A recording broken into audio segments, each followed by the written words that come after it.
like supposed to flip it over, and then you need 4 red pieces. Oh, I get it.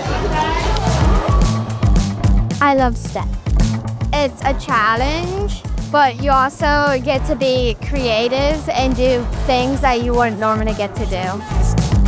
So we have the coding part where the girls will build the code to make the robots achieve certain goals. And then we have the driving section where the girls can use the controllers and drive them around that way. And then we have the little games like tag and getting the balls to go in the cups. I think it's really cool because I was once here and I had older girls inspire me. It is really cool that all of them came just to mentor us and how much they love STEM and robotics. The ultimate goal is being more involved in STEM, and I get to inspire kids, and I like having fun here, and it's a good way to volunteer.